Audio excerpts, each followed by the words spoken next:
105, Uncle Capriano. There was once a husband and wife who had a daughter. The man's name was Uncle Capriano, and he owned near the town a piece of property, where he always worked.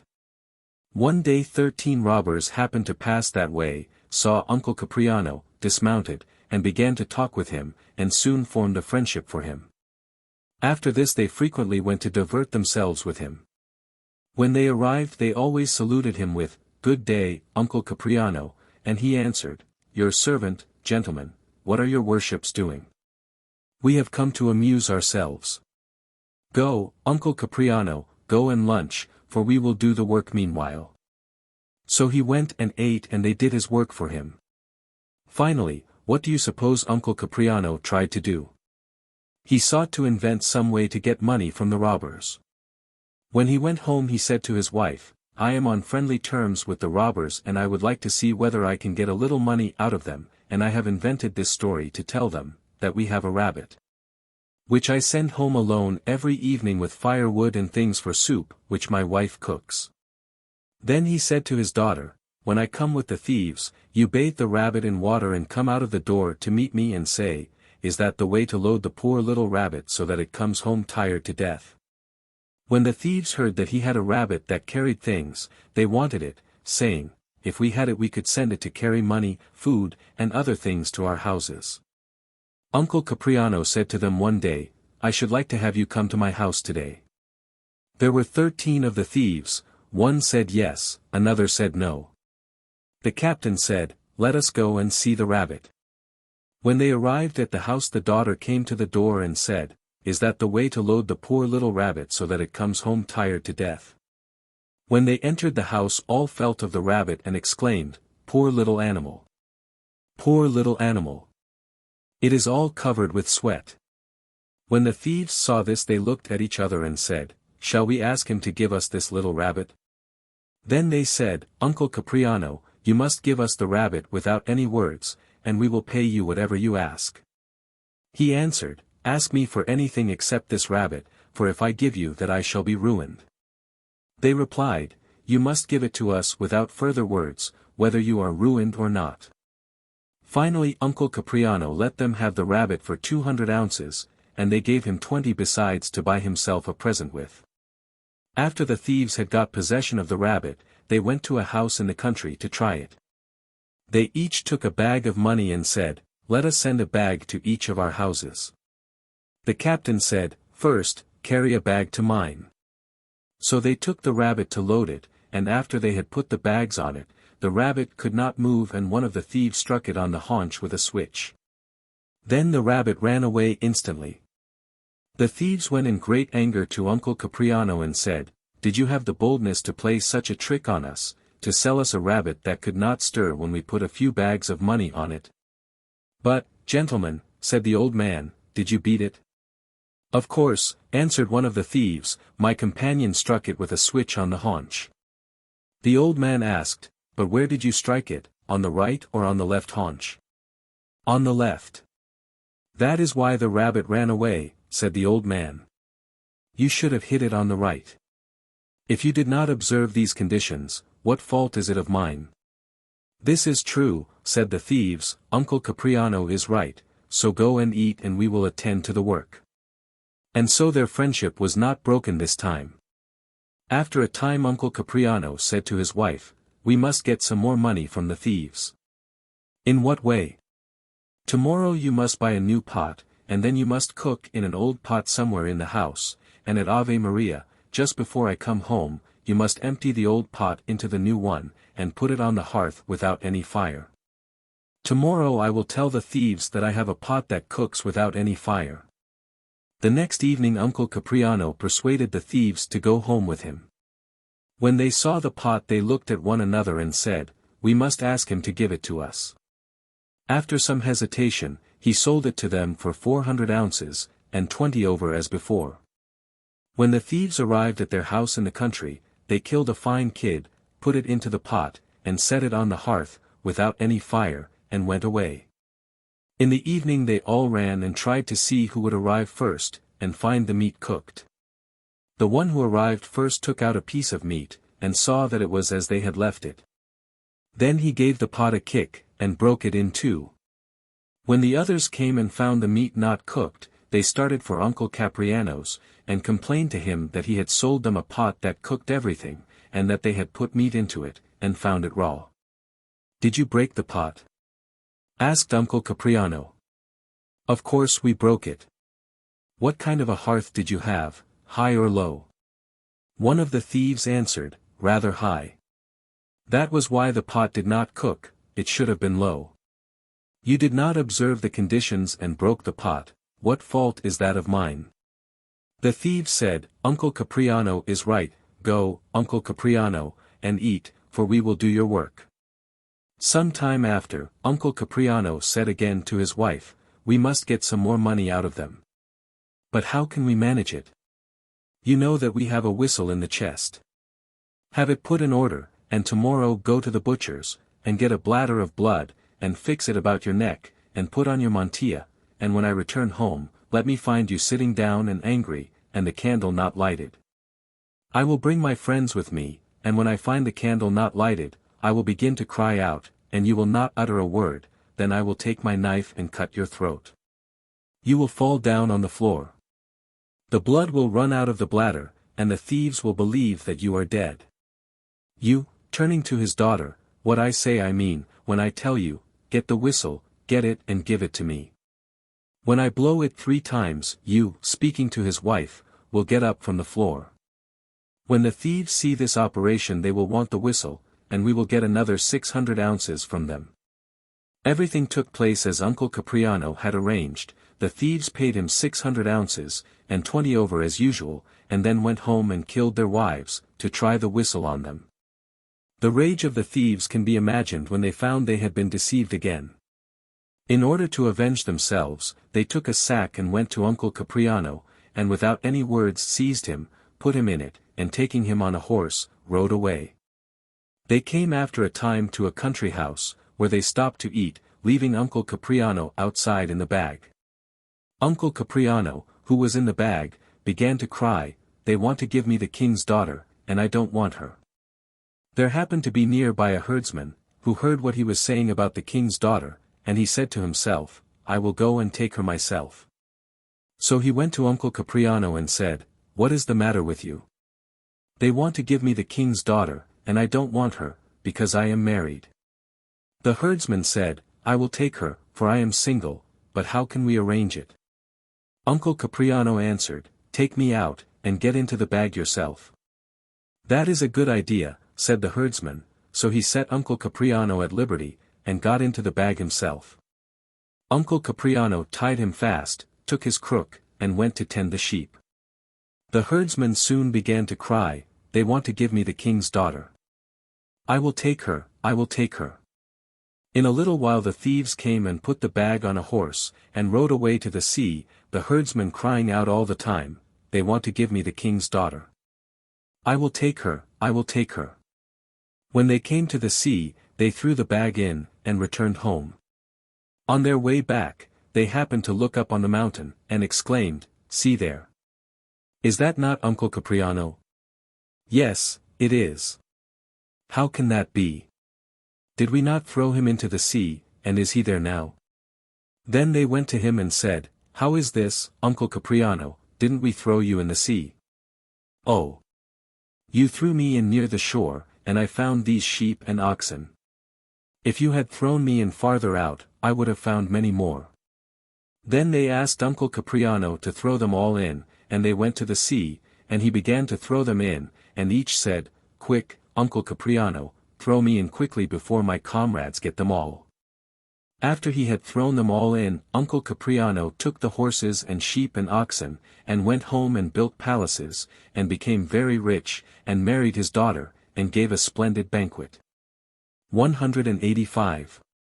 A very interesting class of stories is found in Petra, Numbers 246 to 270, illustrating proverbial sayings. The first, on the text, "The longer one lives, the more one learns," relates that a child came to an old man and asked for some coals to light a fire with. The old man said he would willingly give them, but the child had nothing to carry them in. The child, however, filled his palm with ashes, put a coal on them, and went away. The old man gave his head a slap, and exclaimed, "With all my years and experience, I did not know this thing. The longer one lives, the more one learns." And from that time these words have remained for a proverb. Another, number 252, recalls one of Juffa's pranks.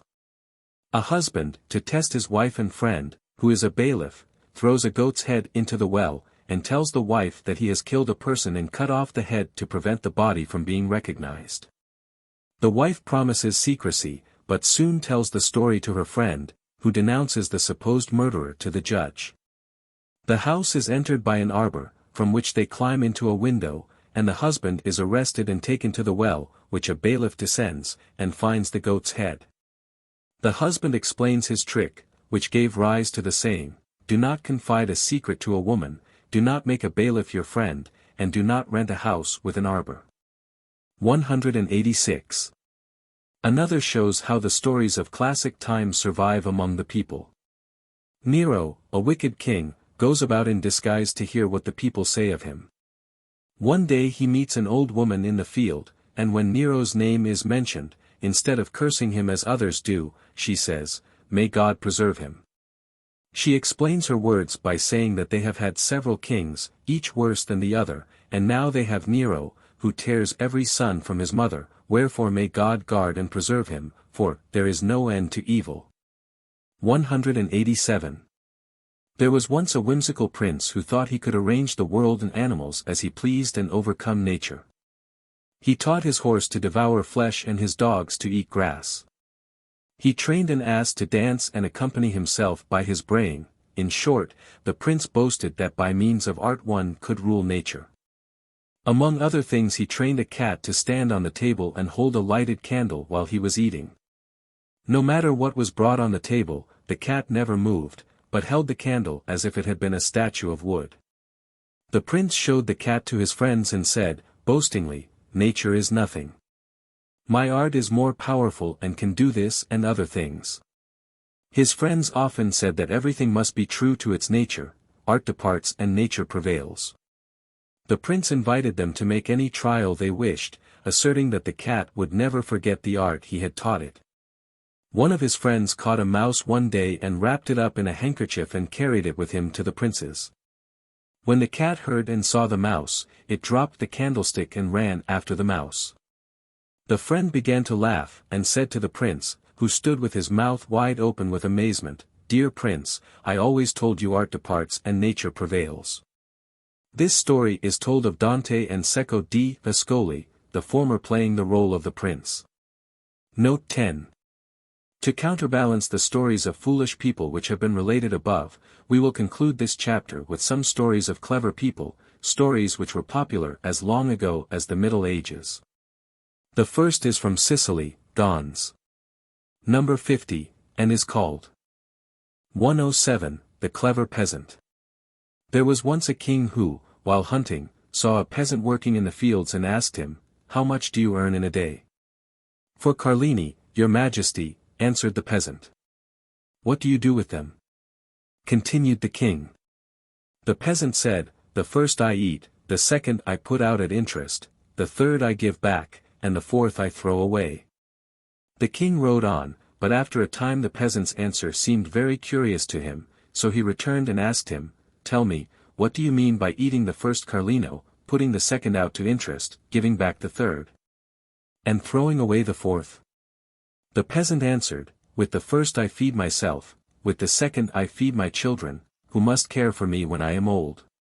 With the third I feed my father, and so repay him for what he has done for me, and with the fourth I feed my wife, and thus throw it away, because I have no profit from it." "Yes," said the king, "you are right. Promise me, however, that you will not tell any one this until you have seen my face 100 times. The peasant promised, and the king rode home well pleased. While sitting at table with his ministers, he said, "I will give you a riddle. A peasant earns 4 Carlini a day, the first he eats, the second he puts out at interest, the third he gives back, and the fourth he throws away. What is that?" No one was able to answer it. One of the ministers remembered finally that the king had spoken the day before with the peasant, and he resolved to find the peasant and obtain from him the answer. When he saw the peasant he asked him for the answer to the riddle, but the peasant answered, "I cannot tell you, for I have promised the king to tell no one until I have seen his face 100 times. "Oh," said the minister, "I can show you the king's face," and drew 100 coins from his purse and gave them to the peasant. On every coin the king's face was to be seen, of course. After the peasant had looked at each coin once, he said, "I have now seen the king's face 100 times, and can tell you the answer to the riddle," and told him it. The minister went in great glee to the king and said, "Your Majesty, I have found the answer to the riddle, it is so and so." The king exclaimed, "You can have heard it only from the peasant himself," had the peasant summoned, and took him to task. "Did you not promise me not to tell it until you had seen my face 100 times? "But, Your Majesty," answered the peasant, "your minister showed me your picture 100 times. Then he showed him the bag of money that the minister had given him. The king was so pleased with the clever peasant that he rewarded him, and made him a rich man for the rest of his life. 188. 108. The Clever Girl. Once upon a time there was a huntsman who had a wife and 2 children, a son and a daughter, and all lived together in a wood where no one ever came, and so they knew nothing about the world. The father alone sometimes went to the city and brought back the news. The king's son once went hunting and lost himself in that wood, and while he was seeking his way it became night. He was weary and hungry. Imagine how he felt. But all at once he saw a light shining at a distance. He followed it and reached the huntsman's house and asked for lodging and something to eat. The huntsman recognized him at once and said, "Highness, we have already supped on our best. But if we can find anything for you, you must be satisfied with it. What can we do? We are so far from the towns, that we cannot procure what we need every day." Meanwhile he had a capon cooked for him. The prince did not wish to eat it alone, but called all the huntsman's family, and gave the head of the capon to the father, the back to the mother, the legs to the son, and the wings to the daughter, and ate the rest himself. In the house there were only 2 beds, in the same room. In one the husband and wife slept, in the other the brother and sister. The old people went and slept in the stable, giving up their bed to the prince. When the girl saw that the prince was asleep, she said to her brother, "I will wager that you do not know why the prince divided the capon among us in the manner he did. Do you know? Tell me why." "He gave the head to Papa because he is the head of the family, the back to Mama because she has on her shoulders all the affairs of the house, the legs to you because you must be quick in performing the errands which are given you, and the wings to me to fly away and catch a husband." The prince pretended to be asleep, but he was awake and heard these words, and perceived that the girl had much judgment, and as she was also pretty, he fell in love with her. The next morning he left the huntsman's. And as soon as he reached the court, he sent him, by a servant, a purse of money. To the young girl he sent a cake in the form of a full moon, 30 patties, and a cooked capon, with 3 questions, whether it was the 30th of the month in the wood, whether the moon was full, and whether the capon crowed in the night. The servant, although a trusty one, was overcome by his gluttony and ate 15 of the patties, and a good slice of the cake, and the capon. The young girl, who had understood it all, sent back word to the prince that the moon was not full but on the wane, that it was only the 15th of the month and that the capon had gone to the mill. And that she asked him to spare the pheasant for the sake of the partridge. The prince, too, understood the metaphor, and having summoned the servant, he cried, "Rogue! You have eaten the capon, 15 patties, and a good slice of the cake. Thank that girl who has interceded for you, if she had not, I would have hung you." A few months after this, the huntsman found a gold mortar, and wished to present it to the prince. But his daughter said, "You will be laughed at for this present. You will see that the prince will say to you, 'The mortar is fine and good, but, peasant, where is the pestle?'" The father did not listen to his daughter, but when he carried the mortar to the prince, he was greeted as his daughter had foretold. "My daughter told me so," said the huntsman.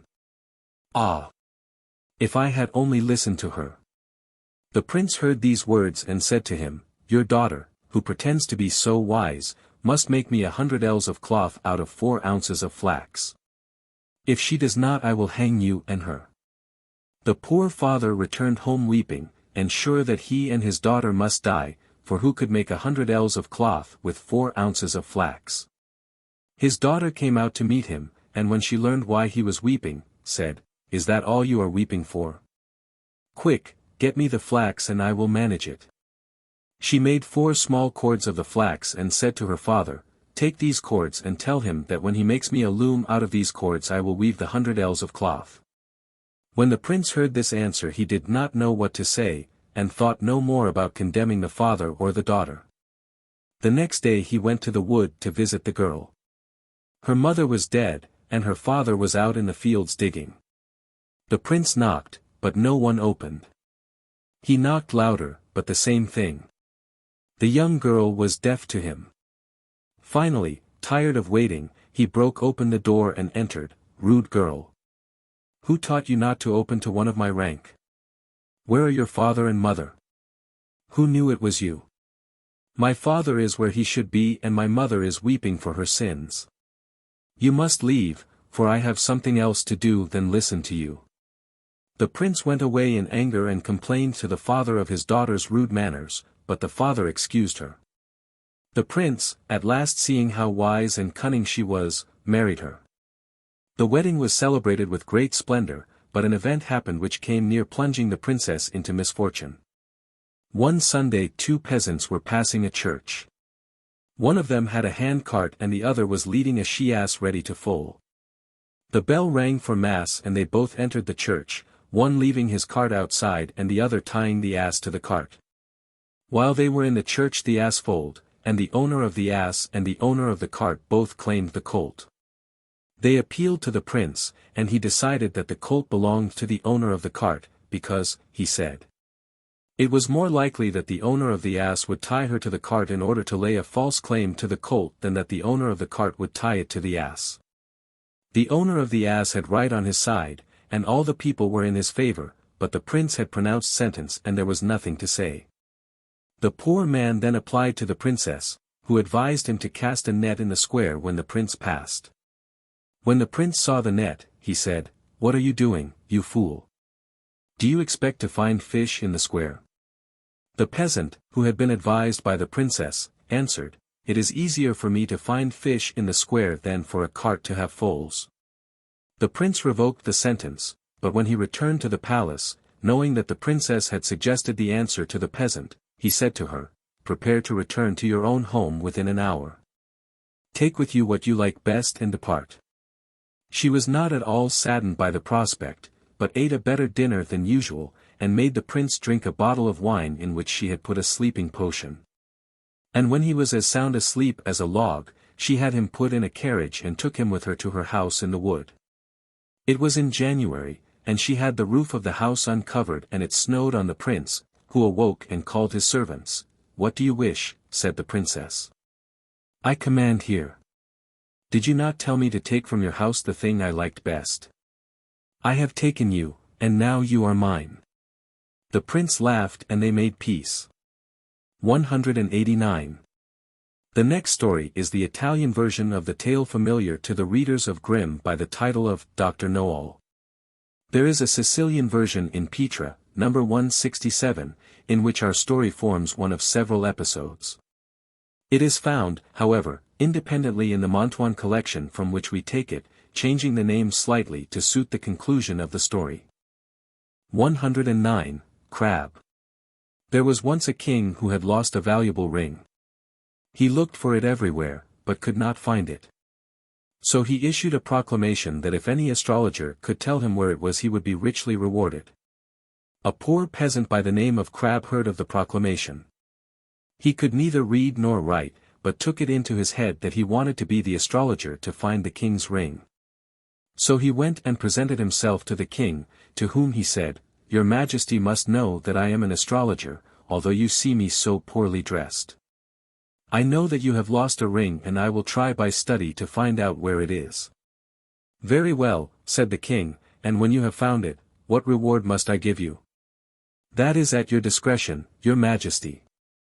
Go, then, study, and we shall see what kind of an astrologer you turn out to be. He was conducted to a room, in which he was to be shut up to study. It contained only a bed and a table on which were a large book and writing materials. Crabbe seated himself at the table and did nothing but turn over the leaves of the book and scribble the paper so that the servants who brought him his food thought him a great man. They were the ones who had stolen the ring, and from the severe glances that the peasant cast at them whenever they entered, they began to fear that they would be found out. They made him endless bows and never opened their mouths without calling him Mr. Astrologer. Crabbe, who, although illiterate, was, as a peasant, cunning, all at once imagined that the servants must know about the ring, and this is the way his suspicions were confirmed. He had been shut up in his room turning over his big book and scribbling his paper for a month, when his wife came to visit him. He said to her, "Hide yourself under the bed, and when a servant enters, say, 'That is one.' When another comes, say, 'That is two,' and so on." The woman hid herself. The servants came with the dinner, and hardly had the first one entered when a voice from under the bed said, "That is one." The second one entered. The voice said, "That is two," and so on. The servants were frightened at hearing that voice, for they did not know where it came from, and held a consultation. One of them said, "We are discovered. If the astrologer denounces us to the king as thieves, we are lost." "Do you know what we must do?" said another. "Let us hear." "We must go to the astrologer and tell him frankly that we stole the ring, and ask him not to betray us, and present him with a purse of money. Are you willing?" "Perfectly."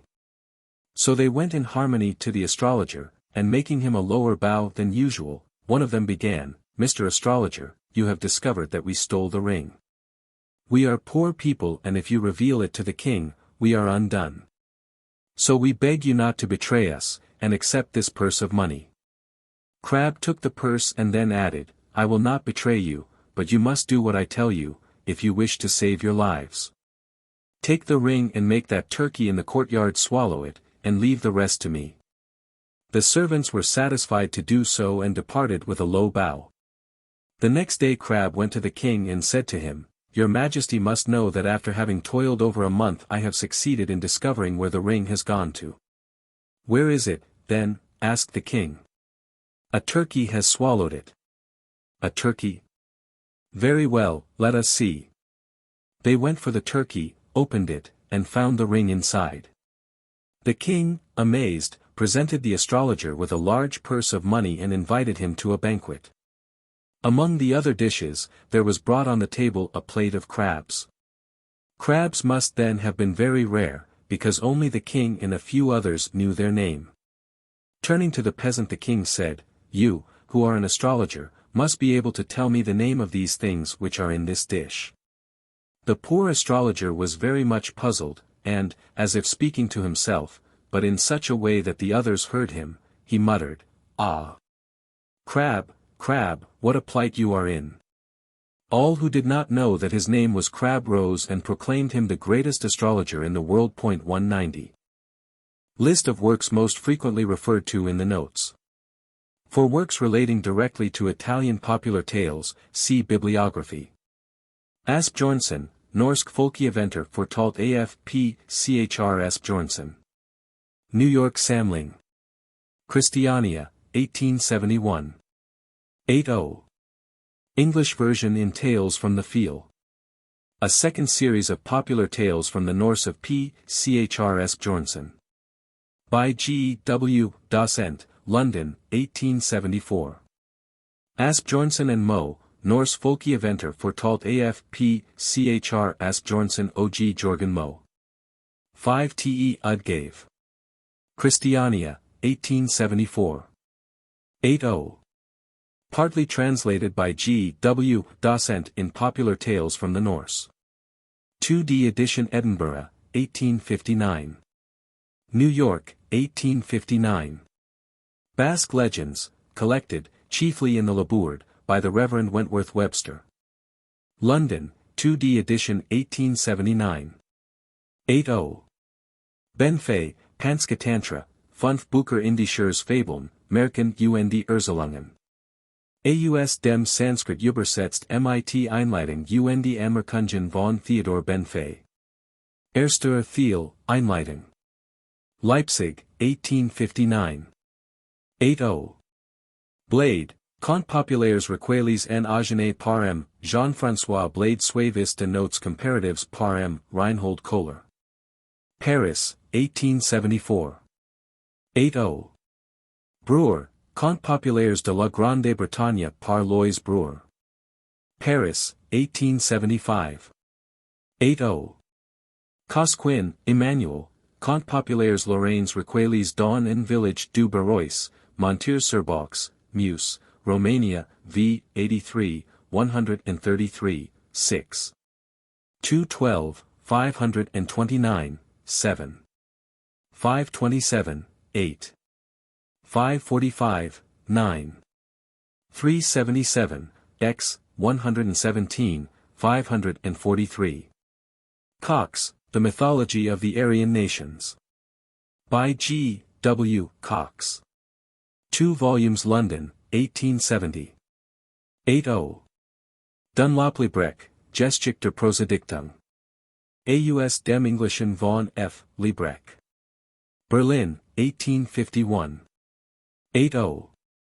Folklore Record, London, 1879–1882. 5 volumes 8-0.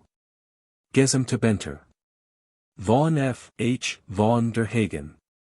3 volumes. Stuttgart und Tübingen, 1850. 8-0. Gesta Romanorum von Herm. Osterlee. Berlin, 1872. 8-0. Gress, J. G. T. Die großen Sagenkreis des Mittelalters. Dresden und Leipzig, 1842. 8-0. Grimm, The Brothers, Grimm's Household Tales. With the author's notes translated from the German and edited by M. Hunt. With an introduction by A. Lang, M.A. In 2 volumes. London, G. Bell and Sons. 1884, Bonn Standard Library. This excellent version contains all the stories and notes of the 3rd edition of the original text, Göttingen, 1856, the 3rd volume of which, containing the notes, is rather scarce. The numbers of the stories correspond in the German and English editions, and the latter will be cited for the convenience of the reader. Grundtvig, Dansk Folkminder, Visser, Son og Eventer. Ugevn af Svend Grundtvig. Jobenhavn, 1861. 1 St. 3 Die Samling. 8-0. Hahn, Griechisch und Albanesisch Märchen. Gesammelt, Übersetzt und erläutert von J. G. von Hahn. Leipzig, 1864. 2 volumes 8-0. Halliwell, J. O., Popular Rhymes and Nursery Tales. London, 1849. 12-0. Kreutzwald, Est nicht Märchen.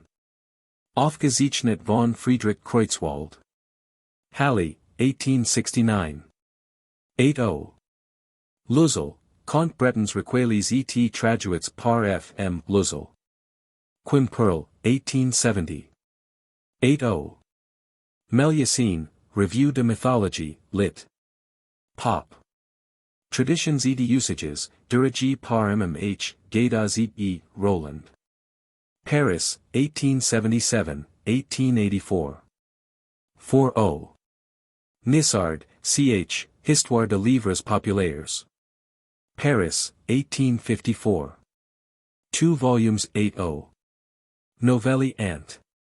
Biagi, Le Novelli Antiche de Codice Pansiatichiano Palatino 138 e Lorenziano Gadiano 193, con una introduzione etc. per Guido Biagi.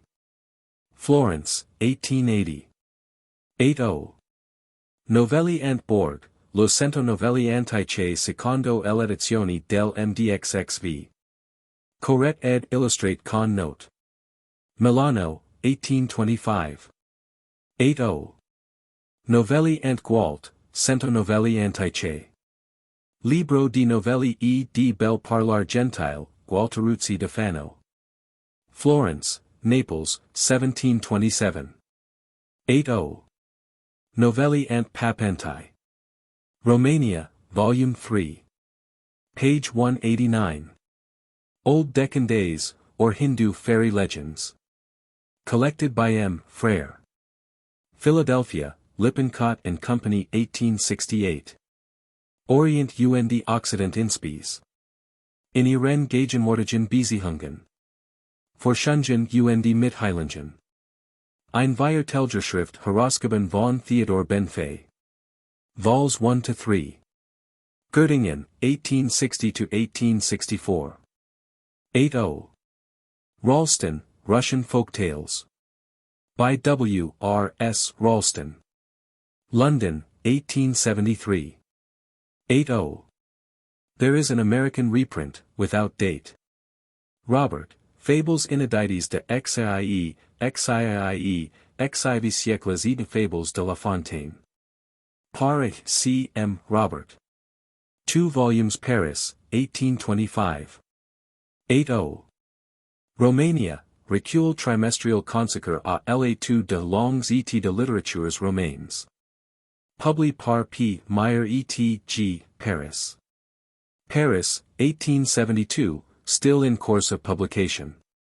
Rondeler, Lo, Cuentos Populars Catalans Colleccionats per F. Mospons y Labros. Barcelona, 1871. 18. Schiefner, F. Anton von, Tibetan Tales, done into English from the German, with an introduction by W. R. S. Ralston, M. London, 1882, Trubner's Oriental Series. Stokes, Maeve, Indian Fairy Tales. With notes by Mary Stokes, and an introduction by W. R. S. Ralston, M. London, 1880. Sacre Rappresentazioni dei secoli XIV, XV, XVI. Raccolte e illustrate per cura di Alessandro d'Ancona. Florence, 1872. 3 volumes 16. Schimpf und Ernst, J. Pauli. Herausgeben von Herrn. Osterlee. Bibliothek de Lit. Vereins in Stuttgart. BD, LXXXV. Stuttgart, 1866. 80. Tausend und ein Nacht. Arabisch Erzählungen. Deutsch von M. Habicht, von der Hagen UNDC, Schall. Breslau, 1836.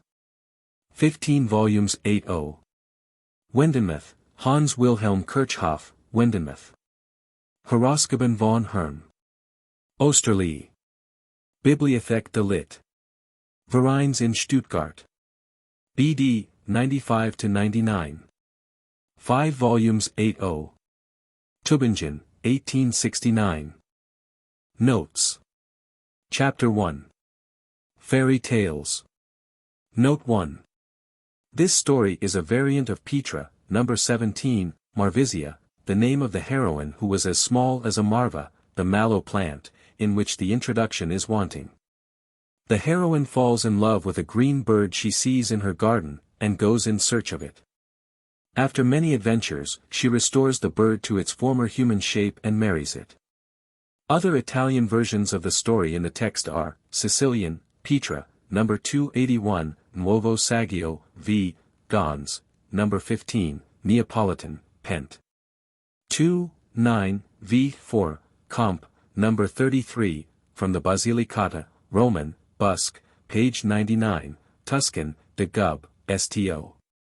Stefano, number 14. And Tyrolese, Schneller, number 13.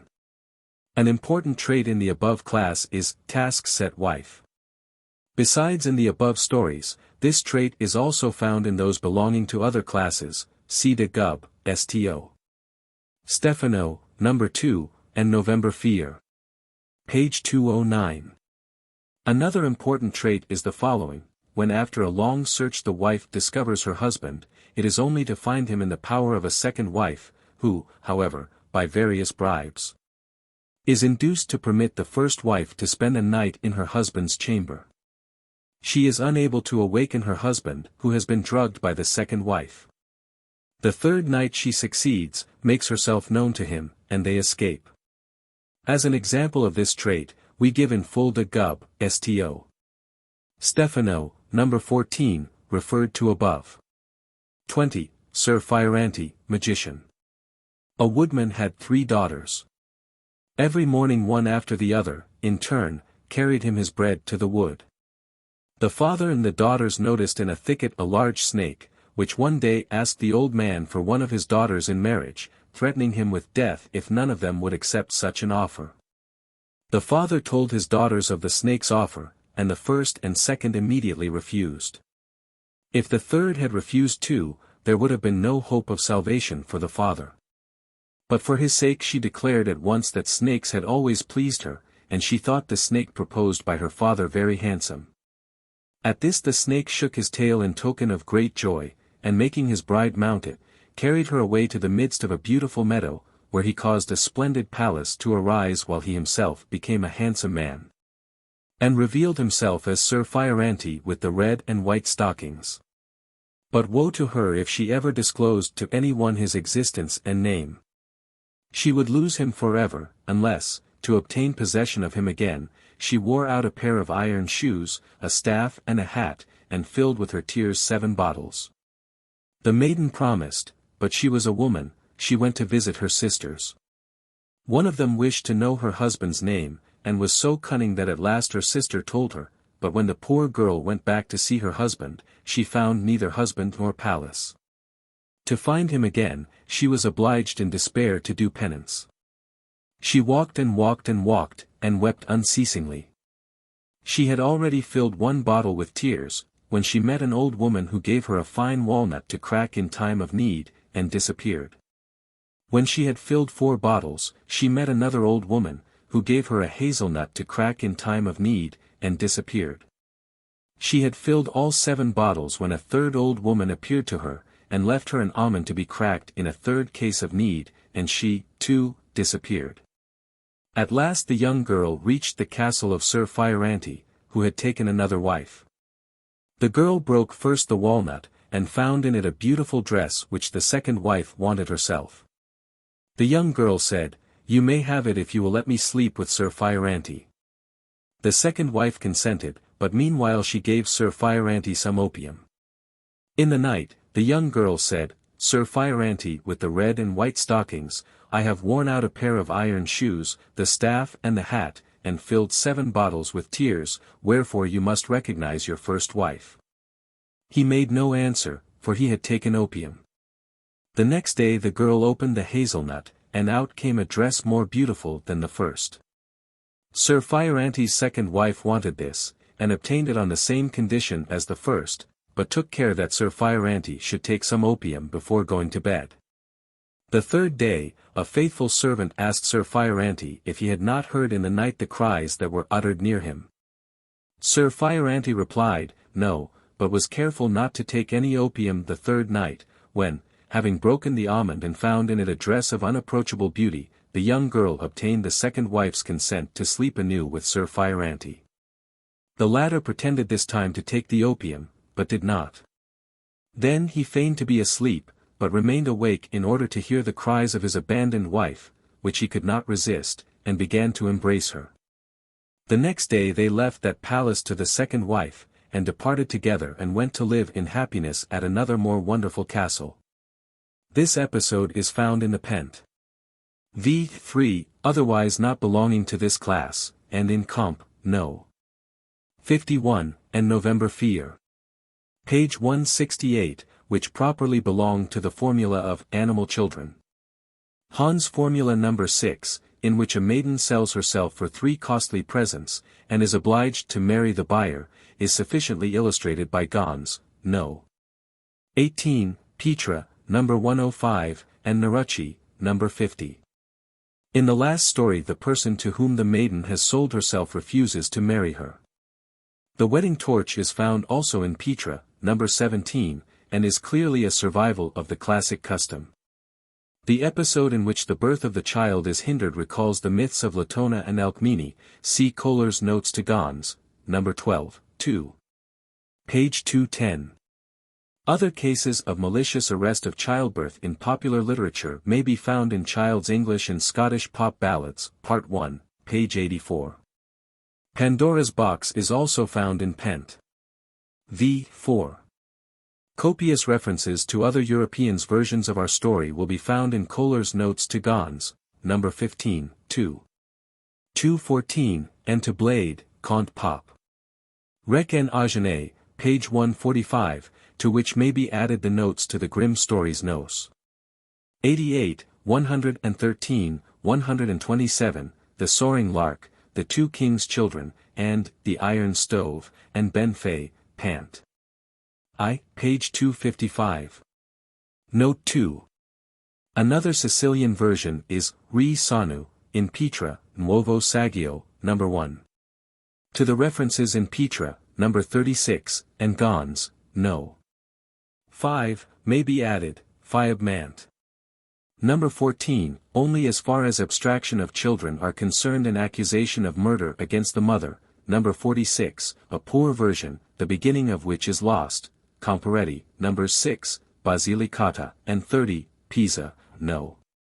17, Pisa, is a defective version, the search for the marvelous objects being omitted. Another distorted version from Monferrato is found in the same collection, No. 25. See also Prato, Quattro Nov. Pop. Livornisi, No. 2, and Finamore, No. 39. Two of the traits of our story are found in many others, they are, sympathetic objects, ring, etc., and life-giving ointment relieves.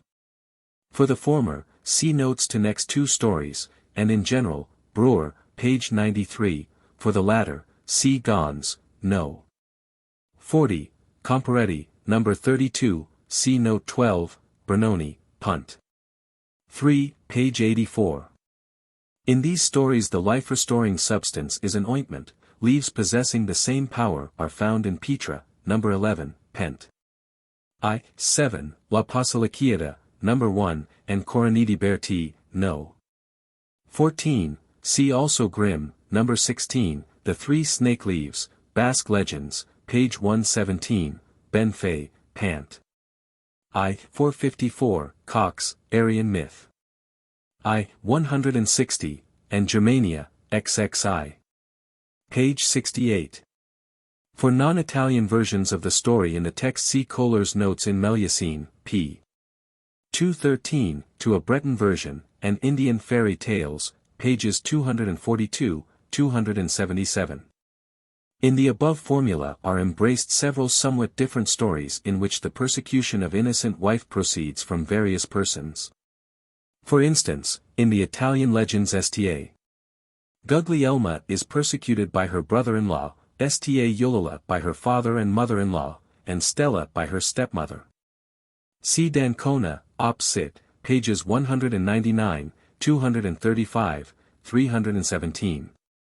A popular version, somewhat distorted, of the second of the above-mentioned legends may be found in Narucci, No. 39, of the third in Gons, No. 24. More commonly, however, the persecution is on the part of envious sisters or wicked stepmother. The important role played by the last in tales of the north of Europe has its counterpart in those of the south. The following story from Siena, Petra, La Scatola di Cristallo, will sufficiently illustrate this class. 21. The Crystal Casket. There was once a widower who had a daughter. This daughter was between 10 and 12 years old. Her father sent her to school, and as she was all alone in the world commended her always to her teacher. Now, the teacher, seeing that the child had no mother, fell in love with the father, and kept saying to the girl, "Ask your father if he would like me for a wife." This she said to her every day, and at last the girl said, "Papa, the schoolmistress is always asking me if you will marry her." The father said, My daughter, if I take another wife, you will have great troubles." But the girl persisted, and finally the father was persuaded to go one evening to the schoolmistress' house. When she saw him she was well pleased, and they settled the marriage in a few days. Poor child! How bitterly she had to repent having found a stepmother so ungrateful and cruel to her.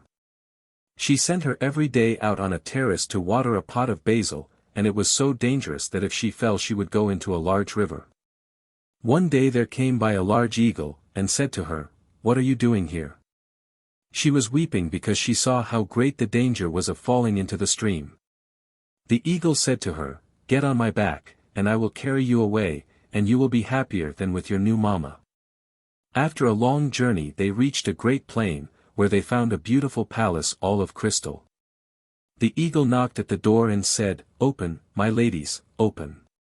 For I have brought you a pretty girl." When the people in the palace opened the door, and saw that lovely girl, they were amazed, and kissed and caressed her. Meanwhile the door was closed, and they remained peaceful and contented. Let us return to the eagle, who thought she was doing a spite to the stepmother. One day the eagle flew away to the terrace where the stepmother was watering the basil.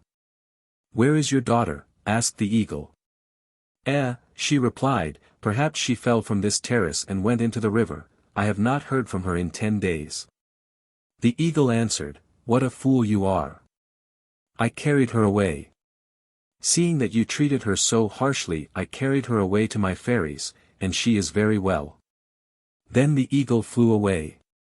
The stepmother, filled with rage and jealousy, called a witch from the city, and said to her, "You see my daughter is alive, and is in the house of some fairies of an eagle which often comes upon my terrace. Now you must do me the favor to find some way to kill this stepdaughter of mine, for I am afraid that some day or other she will return, and my husband, discovering this matter, will certainly kill me." The witch answered, "Oh, you need not be afraid of that, leave it to me." What did the witch do? She had made a little basketful of sweetmeats, in which she put a charm. Then she wrote a letter, pretending that it was her father, who, having learned where she was, wished to make her this present, and the letter pretended that her father was so glad to hear that she was with the fairies. Let us leave the witch who is arranging all this deception, and return to Ermelina, for so the young girl was named. The fairies had said to her, "See, Ermelina, we are going away, and shall be absent 4 days. Now in this time take good care not to open the door to any one, for some treachery is being prepared for you by your stepmother." She promised to open the door to no one. "Do not be anxious, I am well off, and my stepmother has nothing to do with me." But it was not so. The fairies went away, and the next day when Ermelina was alone, she heard a knocking at the door, and said to herself, "Knock away. I don't open to any one." But meanwhile the blows redoubled, and curiosity forced her to look out of the window. What did she see? She saw one of the servant girls of her own home, for the witch had disguised herself as one of her father's servants. "Oh my dear Ermelina," she said, "your father is shedding tears of sorrow for you, because he really believed you were dead, but the eagle which carried you off came and told him the good news that you were here with the fairies. Meanwhile your father, not knowing what civility to show you, for he understands very well that you are in need of nothing, has thought to send you this little basket of sweetmeats." Ermelina had not yet opened the door. The servant begged her to come down and take the basket and the letter, but she said, "No, I wish nothing," but finally, since women, and especially young girls, are fond of sweetmeats, she descended and opened the door. When the witch had given her the basket, she said, "Eat this," and broke off for her a piece of the sweetmeats which she had poisoned. When Ermelina took the first mouthful the old woman disappeared. Ermelina had scarcely time to close the door, when she fell down on the stairs. When the fairies returned they knocked at the door, but no one opened it for them. Then they perceived that there had been some treachery, and began to weep. Then the chief of the fairies said, "We must break open the door," and so they did, and saw Ermelina dead on the stairs. Her other friends who loved her so dearly begged the chief of the fairies to bring her to life, but she would not, for, said she has disobeyed me, but one and the other asked her until she consented. She opened Ermelina's mouth, took out a piece of the sweetmeat which she had not yet swallowed, raised her up, and Ermelina came to life again. We can imagine what a pleasure it was for her friends. But the chief of the fairies reproved her for her disobedience, and she promised not to do so again. Once more the fairies were obliged to depart. Their chief said, "Remember, Ermelina, the first time I cured you, but the second I will have nothing to do with you." Ermelina said they need not worry, that she would not open to any one. But it was not so. For the eagle, thinking to increase her stepmother's anger, told her again that Ermelina was alive. The stepmother denied it all to the eagle, but she summoned anew the witch, and told her that her stepdaughter was still alive, saying, "Either you will really kill her, or I will be avenged on you." The old woman, finding herself caught, told her to buy a very handsome dress, one of the handsomest she could find, and transformed herself into a tailoress belonging to the family, took the dress, departed, went to poor Ermelina, knocked at the door and said, "Open, open, for I am your tailoress." Ermelina looked out of the window and saw her tailoress, and was, in truth, a little confused. Indeed, anyone would have been so. The tailoress said, "Come down, I must fit a dress on you." She replied, "No, no, for I have been deceived once." "But I am not the old woman," replied the tailoress, "you know me, for I have always made your dresses." Poor Ermelina was persuaded, and descended the stairs. The tailoress took to flight while Ermelina was yet buttoning up the dress, and disappeared. Ermelina closed the door, and was mounting the stairs, but it was not permitted her to go up, for she fell down dead. Let us return to the fairies, who came home and knocked at the door, but what good did it do to knock? There was no longer any one there. They began to weep. The chief of the fairies said, "I told you that she would betray me again. But now I will have nothing more to do with her." So they broke open the door, and saw the poor girl with that beautiful dress on, but she was dead. They all wept, because they really loved her. But there was nothing to do. The chief struck her enchanted wand, and commanded a beautiful rich casket all covered with diamonds and other precious stones to appear.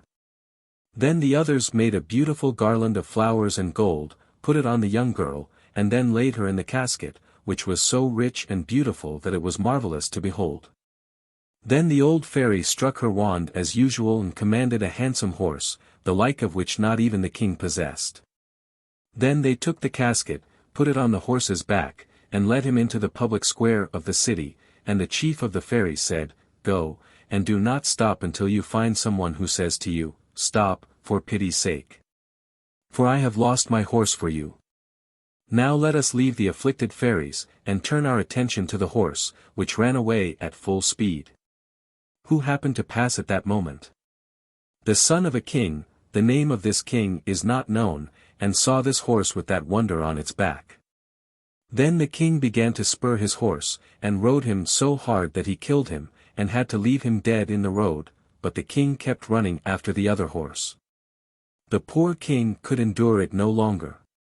He saw himself lost, and exclaimed, 'Stop, for pity's sake, for I have lost my horse for you.' Then the horse stopped, for those were the words. When the king saw that beautiful girl dead in the casket, he thought no more about his own horse, but took the other to the city. The king's mother knew that her son had gone hunting. When she saw him returning with this loaded horse, she did not know what to think. The son had no father, wherefore he was all-powerful.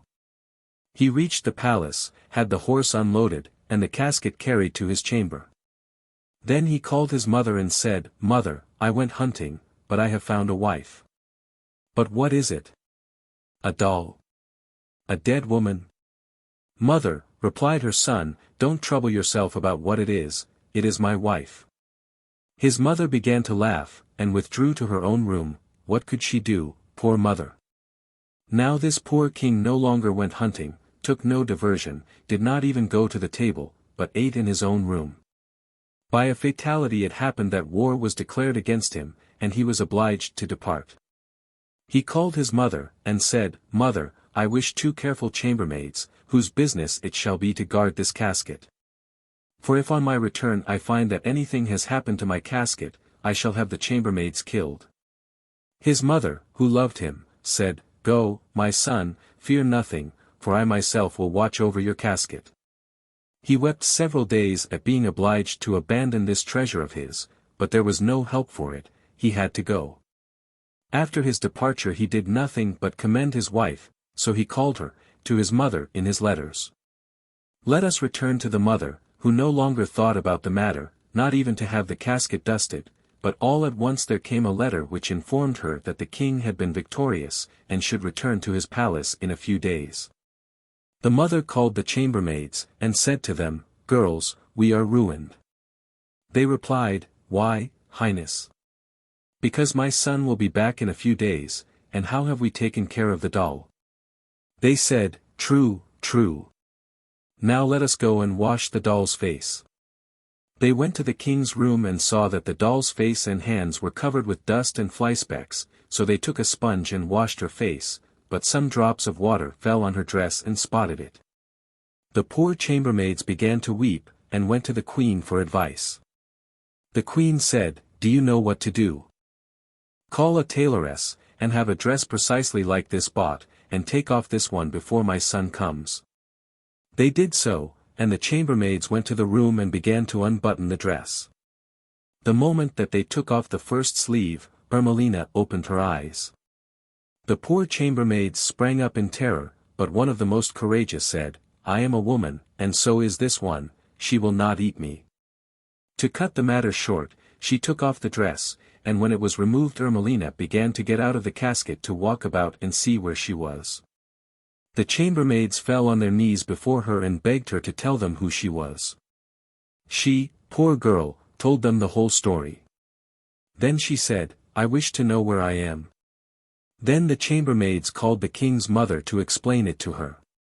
The mother did not fail to tell her everything, and she, poor girl, did nothing but weep penitently, thinking of what the fairies had done for her. The king was on the point of arriving, and his mother said to the doll, "Come here. Put on one of my best dresses." In short, she arrayed her like a queen. Then came her son. They shut the doll up in a small room, so that she could not be seen. The king came with great joy, with trumpets blowing, and banners flying for the victory. But he took no interest in all this, and ran at once to his room to see the doll. The chambermaids fell on their knees before him saying that the doll smelled so badly that they could not stay in the palace, and were obliged to bury her. The king would not listen to this excuse, but at once called 2 of the palace servants to erect the gallows. His mother comforted him in vain, "My son, it was a dead woman." "No, no, I will not listen to any reasons. Dead or alive, you should have left it for me." Finally, when his mother saw that he was in earnest about the gallows, she rang a little bell, and there came forth no longer the doll, but a very beautiful girl, whose like was never seen. The king was amazed, and said, "What is this?" Then his mother, the chambermaids, and Ermelina, were obliged to tell him all that had happened. He said, "Mother, since I adored her when dead, and called her my wife, now I mean her to be my wife in truth." "Yes, my son," replied his mother, "do so, for I am willing." They arranged the wedding, and in a few days were man and wife. Sicilian versions of this story may be found in Petra, Numbers 57, 58, Gons, Numbers 2-4. To the copious references in the notes to the stories just mentioned may be added, Fiab Mant. Number 28, Tuscan Fairy Tales, No. 9, November Fear. Pages 232, 239. De Nino, XL, 49, L, November Tosk. 9. Other European versions are, Grimm, number 53, Little Snow White, Hahn, number 103, Lo Rondeleur, number 46, see also Kohler's Notes to Gons, numbers 2-4. The last class of stepmother stories which we shall mention is Hahn's Formula 15, Phrixos and Helle, in which both brother and sister are persecuted by stepmother. A good example of this class is Petra, number 283. 22. The Stepmother. There was once a husband and a wife who had 2 children, a son and a daughter. The wife died, and the husband married a woman who had a daughter blind of one eye. The husband was a farmer, and went to work in a field. The stepmother hated her husband's children, and to get rid of them she baked some bread, and sent it by them to her husband, but directed them to the wrong field, so that they might get lost. When the children reached a mountain they began to call their father, but no one answered. Now the girl was enchanted. And when they came to a spring and the brother wanted to drink, she said to him, "Do not drink of this fountain, or you will become an ass." Afterwards they found another spring, and the brother wanted to drink. But his sister said to him, "Do not drink of it, or you will become a calf." However, the boy would drink, and became a calf with golden horns. They continued their journey, and came to the seashore, where there was a handsome villa belonging to the prince. When the prince saw the young girl, and beheld how beautiful she was, he married her, and afterwards asked her what there was about the little calf, and she replied, "I am fond of him because I have brought him up." Let us now return to her father, who, from the great grief he had on account of his children's disappearance, had gone out to divert himself, and wandered away, gathering fennel. He arrived at last at the villa, where was his daughter who had married the king. His daughter looked out of the window and said to him, "Come up, friend." His daughter had recognized him, and asked, "Friend, do you not know me?" "No, I do not recognize you." Then she said, "I am your daughter, whom you believed lost."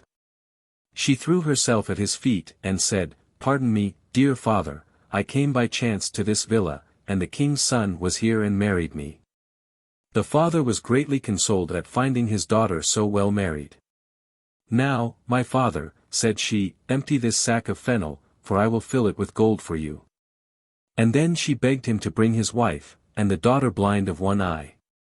The father returned home with his bag full of money, and his wife asked in terror, "Who gave you this money?" He answered, "O wife! Do you know that I have found my daughter, and she is the king's wife, and filled this bag with money?"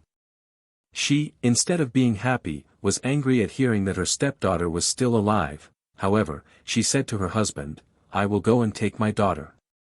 So they went, the husband, the wife, and the blind daughter, and came to the husband's daughter, who received her stepmother very kindly.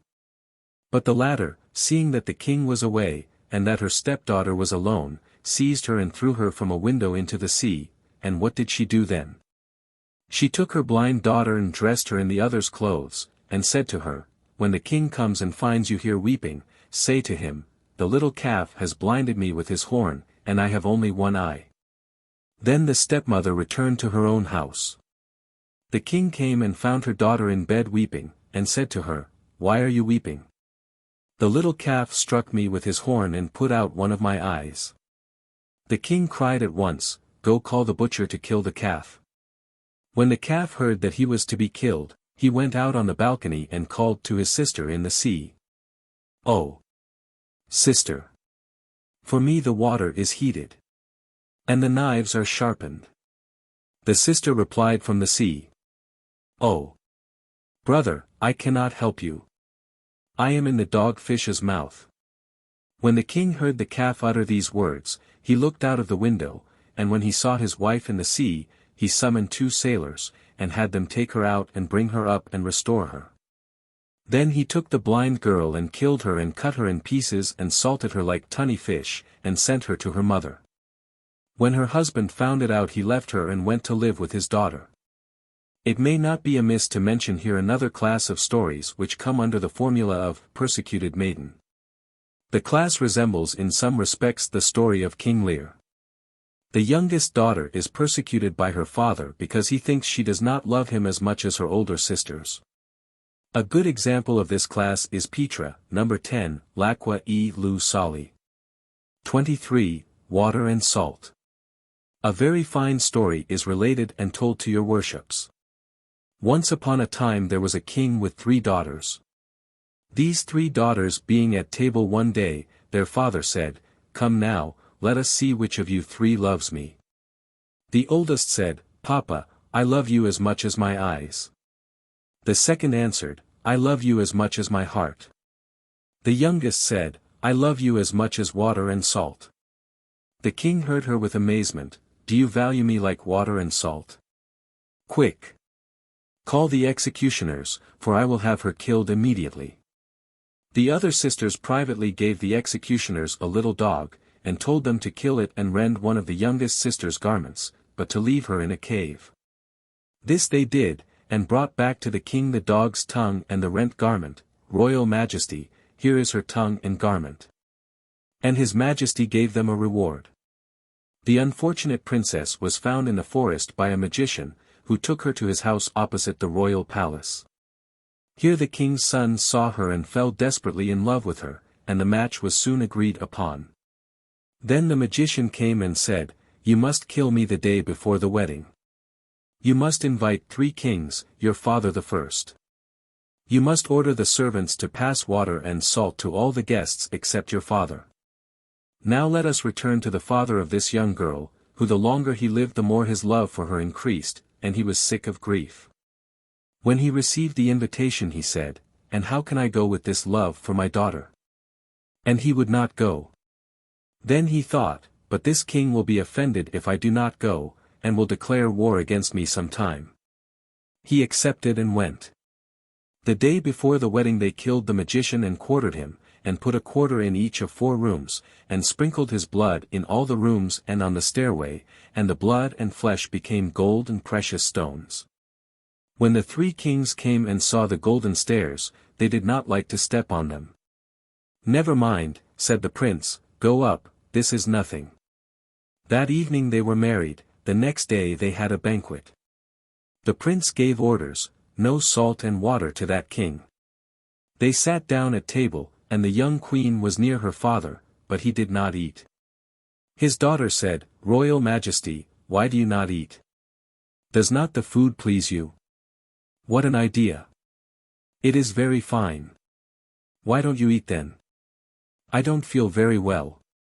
The bride and groom helped him to some bits of meat, but the king did not want it, and chewed his food over and over again like a goat, as if he could eat it without salt. When they finished eating they began to tell stories, and the king told them all about his daughter. She asked him if he could still recognize her. And stepping out of the room put on the same dress she wore when he sent her away to be killed. 'You caused me to be killed because I told you I loved you as much as salt and water, now you have seen what it is to eat without salt and water.' Her father could not say a word, but embraced her and begged her pardon. They remained happy and contented, and here we are with nothing. A Venetian version, Bernoni, No. 14, is translated in the Cornhill magazine, July, 1875, page 80. A Bolognese version may be found in Coroniti Berti, No. 5, and from the Abruzzi and Finamore, Nos. 18, 26. Compare also Pomiglianesi, page 42. For transmutation of magician's body see Zoll. Myth. I, page 123, Benfey, Pant. I, pages 477, 478, Ralston, R. F. T. page 223, and Indian Fairy Tales, page 164. Other Sicilian versions are in Gons, numbers 48, 49. A Neapolitan is in Pent. V. 8. A Montoine, in Fiab Mant. Number 16, a Tuscan, in Archivio per L'Autrade. Pop. I, page 44, and one from the Abruzzi in Archivio, 3. 546, the same story is in Grimm, numbers 11 and 141. The Little Brother and Sister, and The Little Lamb and the Little Fish. See also Han, number 1. The latter part of the story is connected with False Bride. See note 21 of this chapter. Note 3. The first trait, Two Sisters, is also found as an independent story, see chapter 2, page 100, and note 2. Substitution of False Bride is found without Two Sisters, in Comp, numbers 53, Montale, and 68, Montale, Fiab Mant. Number 16. And Grady, Saggio, page 141. See note 10 of this chapter. The best example of substitution is, as we have said before, Grimm, number 89, The Goose Girl, see also Romania, number 24, page 546. The same trait is found also in a very extensive and interesting class of stories which may be termed, from the usual titles of the stories, the Three Citrons, some of the versions of which belong to Forgotten Bride. We give here, however, a version belonging to the class above mentioned, and which we have taken, on account of its rarity, from Ive, Phiab Pop. Rovignacy, page 3. 24. The Love of the Three Oranges. Once upon a time there was a king and queen who had a half-witted son. The queen was deeply grieved at this, and she thought to go to the Lord and ask counsel of him what she was to do with this son. The Lord told her to try and do something to make him laugh. She replied, "I have nothing but a jar of oil, unfortunately for me." The Lord said to her, "Well, give this oil away in charity, for there will come many people. Some bent, some straight, some humpbacked, and it may happen that your son will laugh." So the queen proclaimed that she had a jar of oil, and that all could come and take some. And everybody, indeed, hurried there and took the oil down to the last drop. Last of all came an old witch, who begged the queen to give her a little, saying, "Give me a little oil, too." The queen replied, "Ah, it is all gone, there is no more." The queen was angry and full of spite because her son had not yet laughed. The old witch said again to the queen, "Let me look in the jar." The queen opened the jar, and the old woman got inside of it and was all covered with the dregs of the oil. And the queen's son laughed, and laughed, and laughed. The old woman came out, saw the prince laughing, and said to him, "May you never be happy until you go and find the love of the three oranges."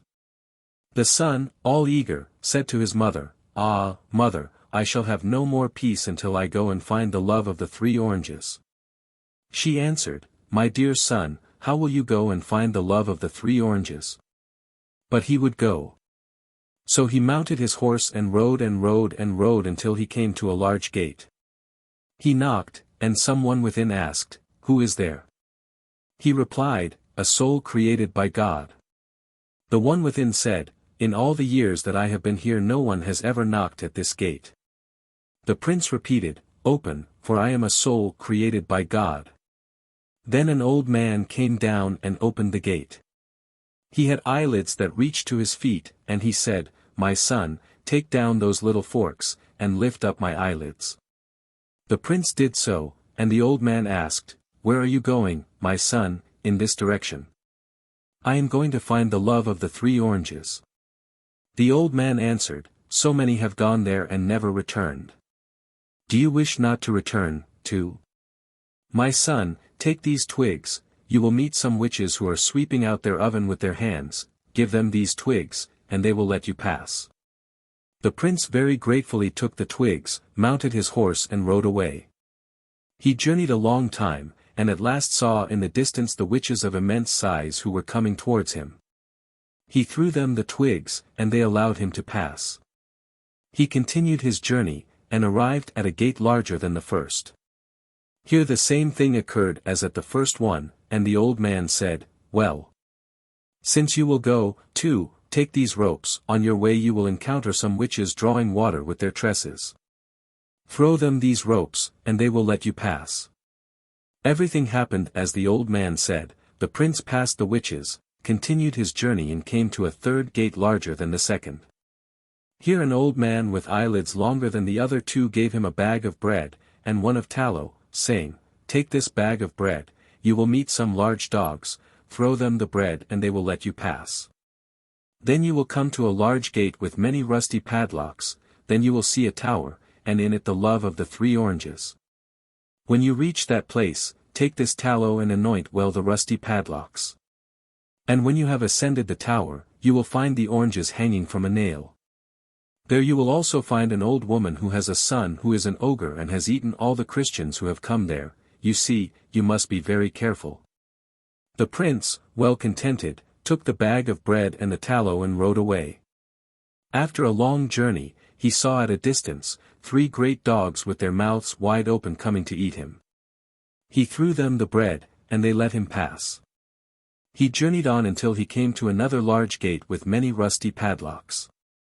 He dismounted, tied his horse to the gate, and began to anoint the locks with the tallow, until, after much creaking, they opened. The prince entered, saw the tower, went up and met an old woman who said to him, "Dear son, where are you going? What have you come here for?"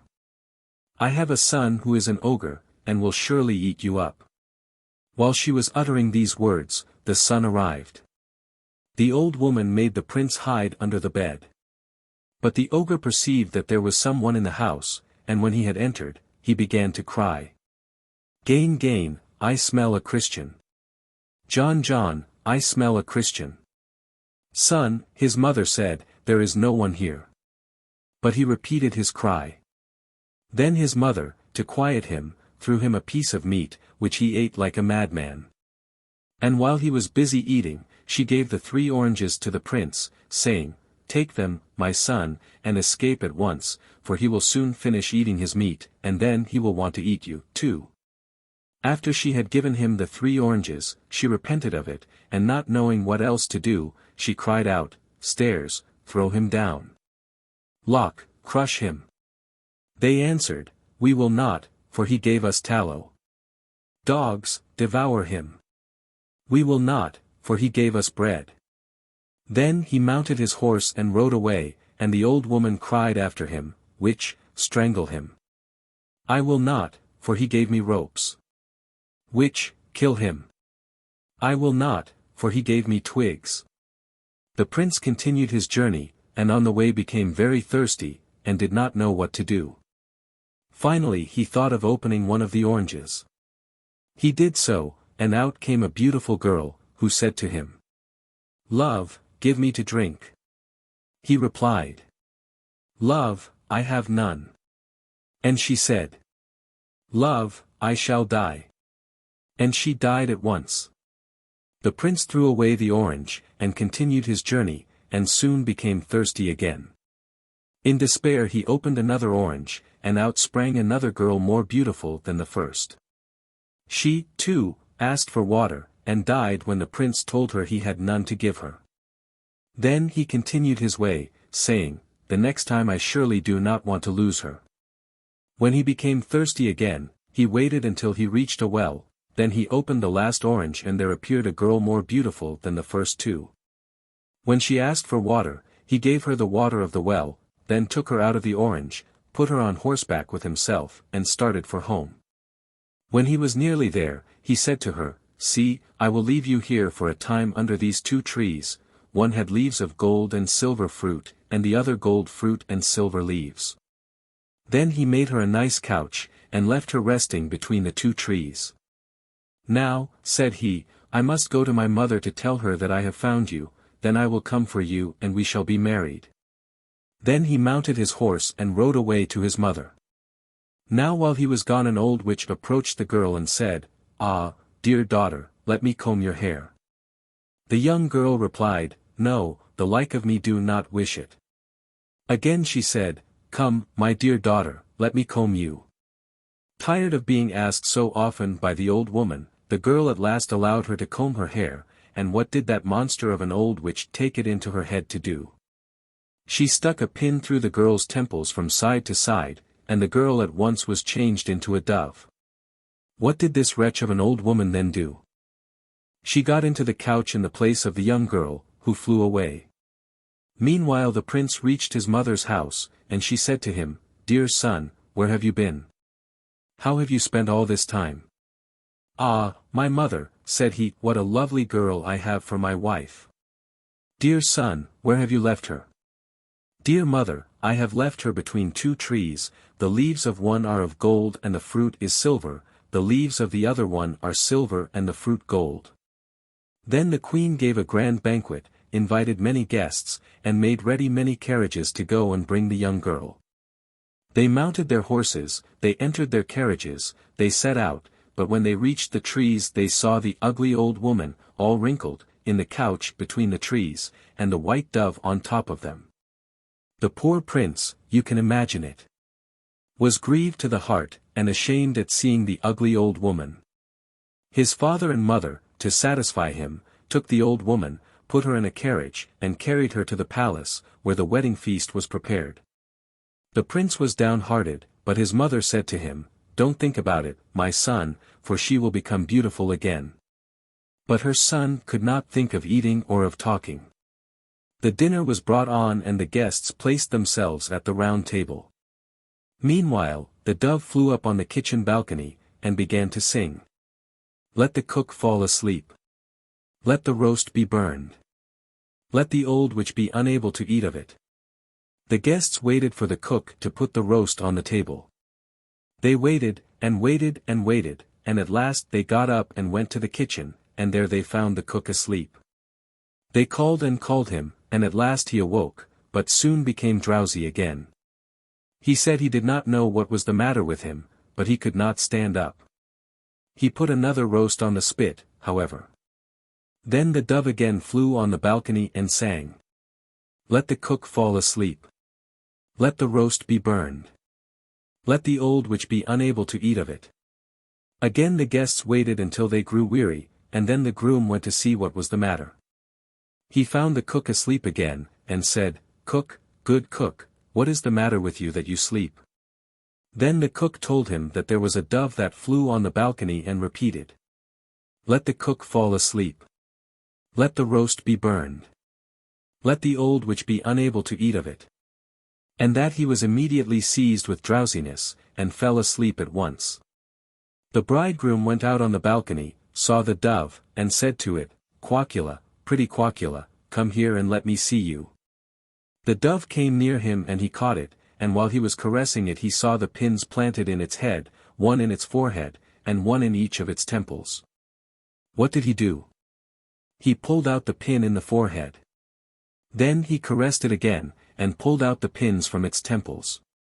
Then the dove became a beautiful girl, more beautiful than she was before, and the prince took her to his mother and said, Here, my mother, this is my bride. His mother was delighted to see the beautiful girl, and the king, too, was well pleased. When the old witch saw the girl, she cried, Take me away, I am afraid. Then the fair girl told the whole secret how it was. The guests who were present wished to give their opinions as to what should be done with the old woman. One of the highest rank said, Let her be well greased, and burned. Bravo, bravo, exclaimed the others, burn her, she must be burned. So they seized the old woman, had wood brought, and burned her in the midst of the city. Then they returned home, and had a finer wedding than before. The following are the Italian versions of the above, pent. 4, 9, Petra, Otto Fiab, 2. La Bella di Li Seti Citri, Dons, No. 13, Busk, page 15, November Fear. Pages 305, 308, Milan, Comparetti, No. 68, also in Narucci, page 111, De Gub, Sto. Stefano, Numbers 4, 5, Prato, Quattro Nov. Pop. Livornisi, No. 1, Archivio, I, 525, Tuscan, 2.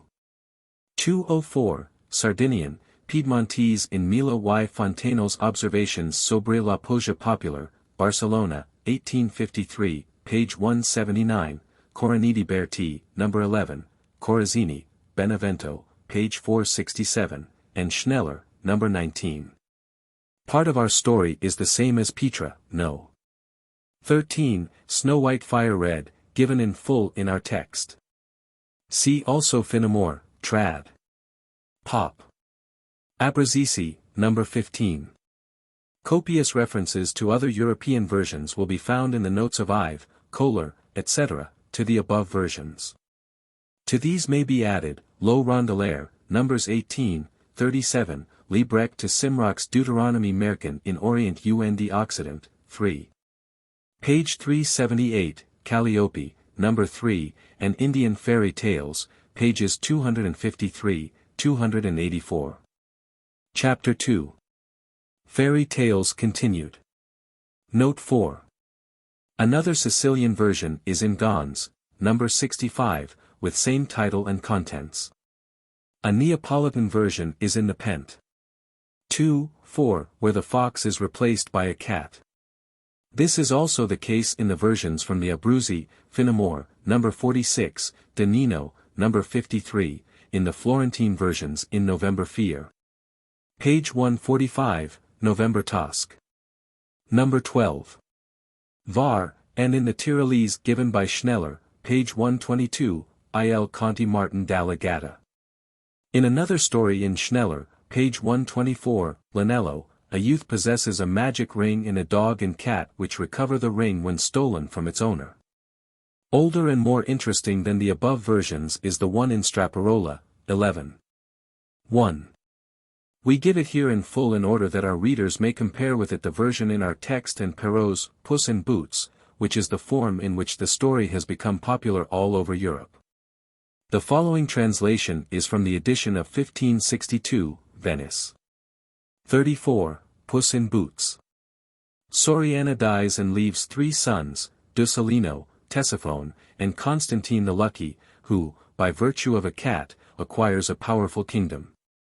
There was once in Bohemia a very poor lady named Soriana, who had 3 sons, one was called Dusolino, the other Ctesiphon, and the third Constantine the Lucky. She owned nothing valuable in the world but 3 things, a kneading trough, a rolling board, and a cat. When Soriana, laden with years, came to die, she made her last testament, and left to Dusolino, her eldest son, the kneading trough, to Ctesiphon the rolling board, and to Constantine the cat. When the mother was dead and buried, the neighbors, as they had need, borrowed now the kneading trough, now the rolling board. And because they knew that the owners were very poor, they made them a cake, which Dusolino and Ctesiphon ate, giving none to Constantine, the youngest brother. And if Constantine asked them for anything, they told him to go to his cat, which would get it for him. Wherefore poor Constantine and his cat suffered greatly. Now the cat, which was enchanted, moved to compassion for Constantine, and angry at the 2 brothers who treated him so cruelly, said, Constantine, do not be downcast, for I will provide for your support and my own. And leaving the house, the cat went out into the fields, and, pretending to sleep, caught a hare that passed and killed it. Thence, going to the royal palace and seeing some of the courtiers, the cat said that she wished to speak with the king, who, when he heard that a cat wished to speak to him, had her shown into his presence, and asked her what she wished. The cat replied that her master, Constantine, had sent him a hare which he had caught. The king accepted the gift, and asked who this Constantine was. The cat replied that he was a man who had no superior in goodness, beauty, and power. Wherefore the king treated the cat very well, giving her to eat and drink bountifully. When the cat had satisfied her hunger, she slyly filled with her paw, unseen by any one, the bag that hung at her side, and taking leave of the king, carried it to Constantine. When the brothers saw the food over which Constantine exulted, they asked him to share it with them, but he refused, rendering them tit for tat. On which account there arose between them great envy, that continually gnawed their hearts. Now Constantine, although handsome in his face, nevertheless, from the privation he had suffered, was covered with scabs and scurf, which caused him great annoyance. But going with his cat to the river, she licked him carefully from head to foot, and combed his hair, and in a few days he was entirely cured. The cat, as we said above, continued to carry gifts to the royal palace, and thus supported her master. But after a time she wearied of running up and down so much, and feared that she would annoy the king's courtiers, so she said to her master, Sir, if you will do what I order, I will make you rich in a short time. How? Said her master. The cat replied, Come with me, and do not ask any more, for I am ready to enrich you. So they went together to the stream, which was near the royal palace, and the cat stripped her master, and with his agreement threw him into the river, and then began to cry out in a loud voice, Help! Help! Messer Constantine is drowning. The king hearing this, and remembering that he had often received presents from him, sent his people at once to aid him. When Messer Constantine was taken out of the water and dressed in fine clothes, he was taken to the king, who received him cordially, and asked him why he had been thrown into the river. Constantine could not answer for grief. But the cat, which was always at his side, said, Know, O king, that some robbers learned from spies that my master was loaded with jewels, which he was coming to present to you. They robbed him of all, and threw him into the river, thinking to kill him, but thanks to these gentlemen he has escaped from death. The king, hearing this, ordered that he should be well cared for. And seeing that he was handsome, and knowing him to be wealthy, he concluded to give him Elisetta, his daughter, for a wife, endowing her with jewels and most beautiful garments. After the wedding festivities had been ended, the king had 10 mules loaded with money, and 5 with costly apparel, and sent his daughter to her husband's home, accompanied by a great retinue. Constantine, seeing that he had become so wealthy and honored, did not know where to lead his wife, and took counsel with his cat, which said, "Do not fear, my master, for we shall provide for everything." So they all set out gaily on horseback, and the cat ran hastily before them, and having left the company some distance behind, met some horsemen, to whom she said, "What are you doing here, wretched men? Depart quickly, for a large band of people are coming, and will take you prisoners. They are nearby, you can hear the noise of the neighing horses." The horsemen said in terror, "What must we do, then?" The cat replied, "Do this, if you are asked whose horsemen you are, answer boldly, Messer Constantine's, and you will not be molested." Then the cat went on, and found a large flock of sheep, and did the same with their owners, and said the same thing to all those whom she found in the road. The people who were escorting Elisetta asked the horsemen, "Whose knights are you, and whose are so many fine flocks?" And all with one accord replied, "Messer Constantine's." Then those who accompanied the bride said, "So then, Messer Constantine, we are beginning to enter your territory." And he nodded his head, and replied in like manner to all that he was asked. Wherefore the company judged him to be very wealthy. At last the cat came to a very fine castle, and found there but few servants, to whom she said, "What are you doing, good men? Do you not perceive the destruction which is impending?" "What?" asked the servants. "Before an hour passes, a host of soldiers will come here and cut you to pieces. Do you not hear the horses neighing? Do you not see the dust in the air? If you do not wish to perish, take my advice and you will be saved. If anyone asks you whose this castle is, say, Messer Constantine's." So they did, and when the noble company reached the handsome castle they asked the keepers whose it was, and all answered boldly Messer Constantine the Lucky's. Then they entered, and were honorably entertained. Now the castellan of that place was Signor Valentino, a brave soldier, who, a short time before, had left the castle to bring home the wife he had lately married. And to his misfortune, before he reached the place where his wife was he was overtaken on the way by a sudden and fatal accident, from which he straightway died, and Constantine remained master of the castle. Before long, Mirando, king of Bohemia, died, and the people elected for their king Constantine the Lucky because he was the husband of Elisetta, the dead king's daughter, to whom the kingdom fell by right of succession. And so Constantine, from being poor and a beggar, remained lord and king, and lived a long time with his Elisetta, leaving children by her to succeed him in the kingdom. For copious references to other European versions, see Kohler's Notes to Gons, No. 65, 2. Page 242, and Benfey, Pant. I, page 222. Chapter 3. Stories of Oriental Origin. Note 5. This fable is also found in Petra, No. 273, The Man, the Wolf, and the Fox, and in Gons, No. 69, Lion, Horse, and Fox. See Benfey, Pant. I, 113, and Kohler's references to Gons, No. 69. There is also a version of this fable in Morosi, page 75, which is as follows.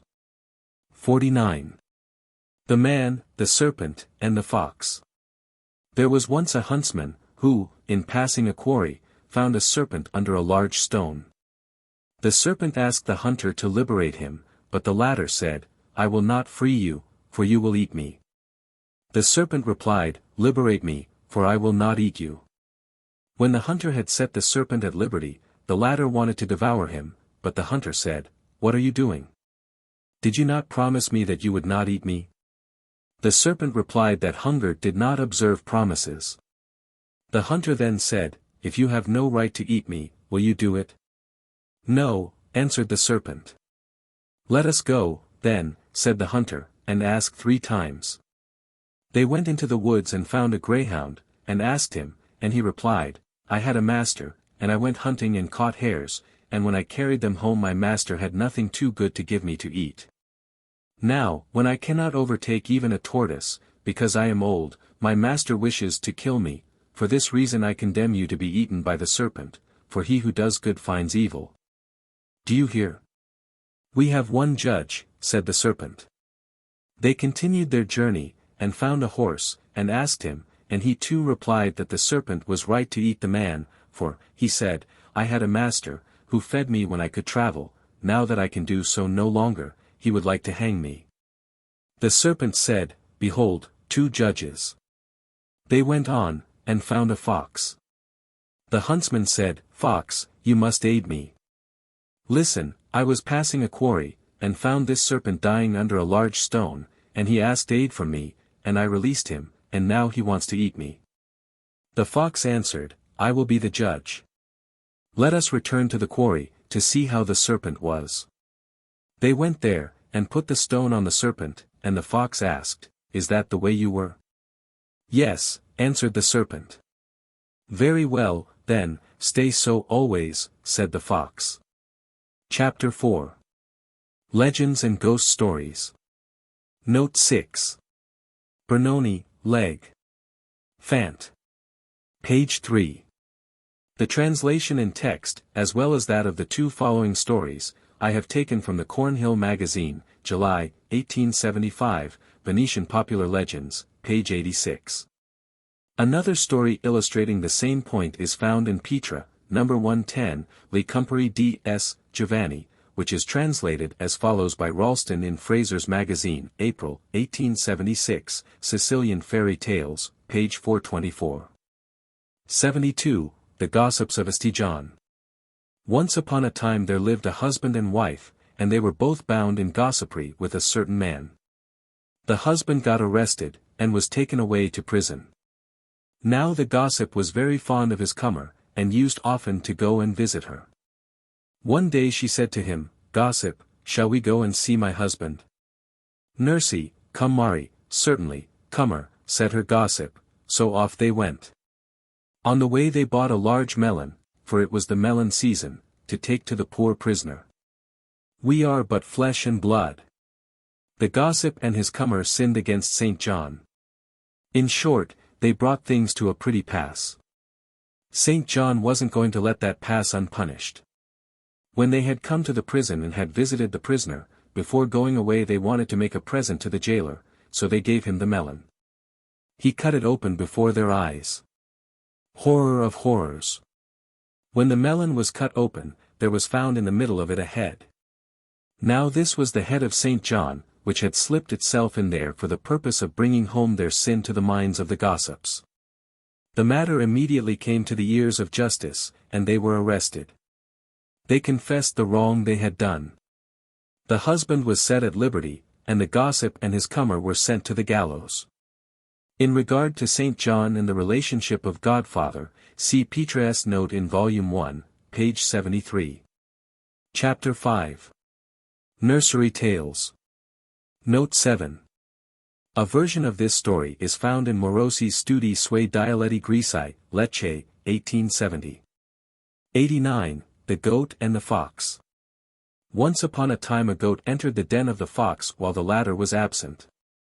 At night the fox returned home, and finding the goat fled because frightened by the horns. A wolf passed by, and was also terrified. Then came a hedgehog and entered the den, and pricked the goat with its quills. The goat came out, and the wolf killed it, and the fox ate it. Note 8. Grimm, No. 30. Another version from the north of Europe is in Asbjornsen, No. 103, Docent, Tales from the Field, page 30, The Death of Chanticleer. Several French versions may be found in the Romania, No. 22, page 244, and Melusine, page 424. There is a Spanish version in Caballeros Cuentos, etc., Leipzig, 1878, p. 3, La Hormiguita, The Little Ant. There is a curious version in Hans Griechisch und Albanesisch Märchen, Leipzig, 1864, No. 56, Peppercorn. The story is from Smyrna, and is as follows. Peppercorn. Once upon a time there was an old man and an old woman who had no children, and one day the old woman went into the fields and picked a basket of beans. When she had finished, she looked into the basket and said, "I wish all the beans were little children." Scarcely had she uttered these words when a whole crowd of little children sprang out of the basket and danced about her. Such a family seemed too large for the old woman, so she said, "I wish you would all become beans again." Immediately the children climbed back into the basket and became beans again, all except one little boy, whom the old woman took home with her. He was so small that everybody called him Little Peppercorn, and so good and charming that everybody loved him. One day the old woman was cooking her soup and Little Peppercorn climbed up on the kettle and looked in to see what was cooking, but he slipped and fell into the boiling broth and was scalded to death. The old woman did not notice until mealtime that he was missing, and looked in vain for him everywhere to call him to dinner. At last they sat down to the table without Little Peppercorn, and when they poured the soup out of the kettle into the dish the body of Little Peppercorn floated on top. Then the old man and the old woman began to mourn and cry, "Dear Peppercorn is dead, dear Peppercorn is dead." When the dove heard it she tore out her feathers, and cried, "Dear Peppercorn is dead." The old man and the old woman are mourning. When the apple tree saw that the dove tore out her feathers it asked her why she did so, and when it learned the reason it shook off all its apples. In like manner, the well nearby poured out all its water, the queen's maid broke her pitcher, the queen broke her arm, and the king threw his crown on the ground so that it broke into 1,000 pieces. And when his people asked him what the matter was, he answered, "Dear Peppercorn is dead, the old man and the old woman mourn, the dove has torn out her feathers, the apple tree has shaken off all its apples, the well has poured out all its water. The maid has broken her pitcher, the queen has broken her arm, and I, the king, have lost my crown. Dear Peppercorn is dead." See also Ben Fay, Pant. I, page 191. There is also a version in Morosi, op. cit., given by Imbriani in Pomiglianesi, page 268, and mention is made of one from the Abruzzi in Finamore, trad. Pop. Abruzzi, page 244. Note 9. In addition to the versions mentioned in the text, Imbriani, Pomiglianesi, pages 250, 252, gives two versions from Lecco. The following version is found in Morosi, page 73. 90. The Ant and the Mouse. There was once an ant who, while sweeping her house one day, found 3 quattrini, and began to say, "What shall I buy? What shall I buy? Shall I buy meat? No, because meat has bones, and I should choke. Shall I buy fish? No, for fish has bones, and I should be scratched." After she had mentioned many other things, she concluded to buy a red ribbon. She put it on, and sat in the window. An ox passed by and said, "How pretty you are! Do you want me for your husband?" She said, "Sing, so that I may hear your voice." The ox with great pride raised his voice. After the ant had heard it, she said, "No, no, you frighten me." A dog passed by, and the same happened to him as to the ox. After many animals had passed, a little mouse went by and said, "How pretty you are! Do you want me for your husband?" She said, "Let me hear you sing." The mouse sang, and went, "Pie, pie, pie." His voice pleased the ant, and she took him for her husband.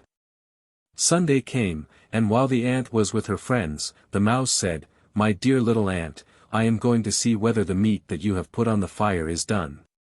He went, and when he smelled the odor of the meat, he wanted to take a little, he put in one paw and burned it, he put in the other, and burned that too.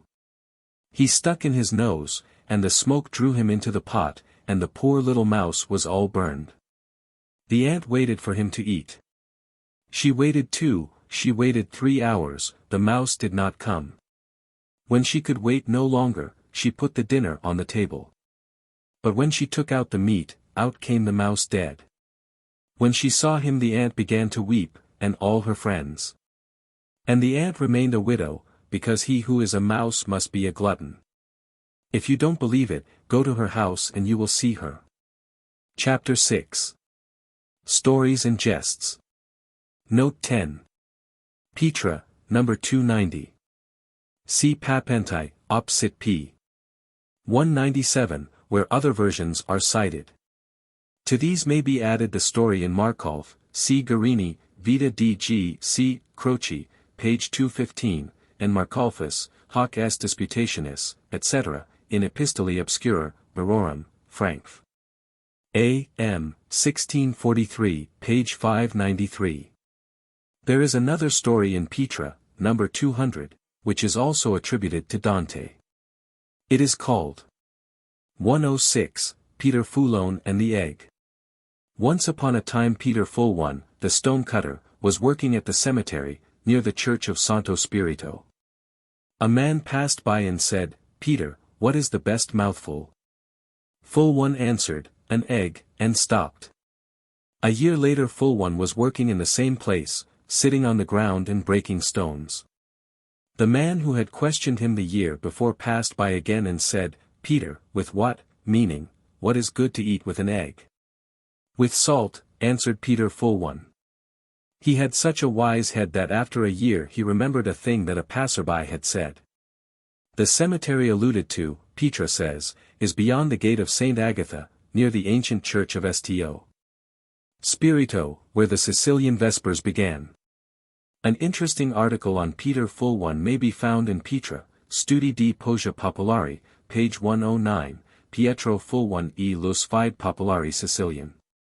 The sightseer in Florence has noticed, on the east side of the square in which the cathedral stands, a block of stone built into the wall of a house, and bearing the inscription, Sasso di Dante.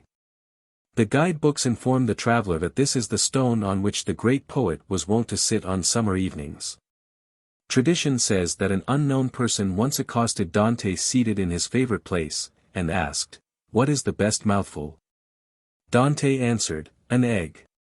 A year after, the same man, whom Dante had not seen meanwhile, approached and asked, "With what?" Dante immediately replied, "With salt." A poet, Carlo Gabrielli, put this incident into rhyme, and drew from it the following moral, senso. Locuto ingegno grande apporta gloria. Magier, sev congiunta alta memoria. See Papenti, op. cit. pages 183, 205.